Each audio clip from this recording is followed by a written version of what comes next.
Hi, Guy Gronewald here.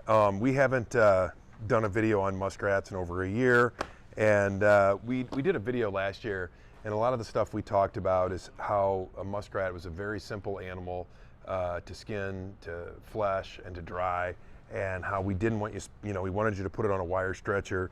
We wanted you to not use, thumbnails to tack it all out and everything, and we also wanted you to scrape it appropriately so that you weren't taking too much off.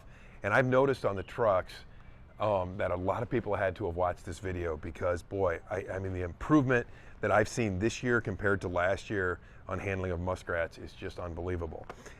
These muskrats are all the big size right here, and my guy is going through these today, pulling out the real heavies that they'll be using for hats and for shearing, and just a regular semi-heavy.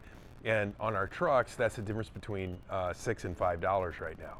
So we're going through those rats and cutting that line here.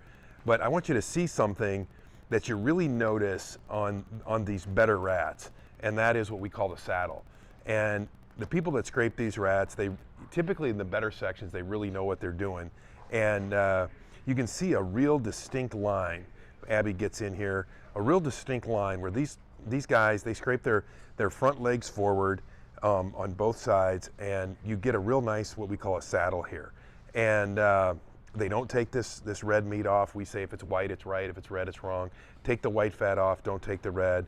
And even though it doesn't improve the fur per se on how you, by perfectly leaving a saddle on, it does make the rat, just feel better in your hand. You want a rat with some leather on it when you're pulling out the real heavy rats, and it does kind of make a difference. A lot of times we were starting to see people scraping a muskrat like a coon. They'd start at the top, they'd take the saddle all the way off, and in some cases, especially some of the eastern rats, when they scrape that saddle off, the fur will actually separate from the leather, and you'll have a rat that's not just a shedder, but it'll actually be just a destroyed rat. And I've seen a lot less of that this year. And people, I want to say taking their time, because it's actually faster to do a rat the correct way than the incorrect way, because it's a wire stretcher is so much faster. And just taking that front half of that, or that front leg of that muskrat, and scraping it forward on both sides. You can just see that all these muskrats have that nice saddle.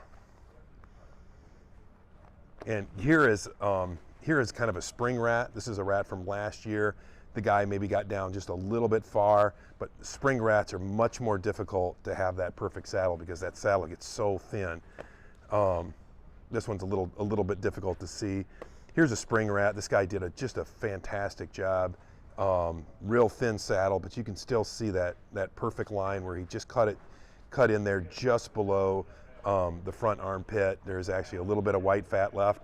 He had a nice drying area, so the rat still dried nicely. Okay, so kind of in conclusion, there's 4 places to scrape a muskrat: 2 front armpits and basically the 2 rear, armpits. Leave that saddle on there. Don't aggressively scrape these. Don't take them down to nothing.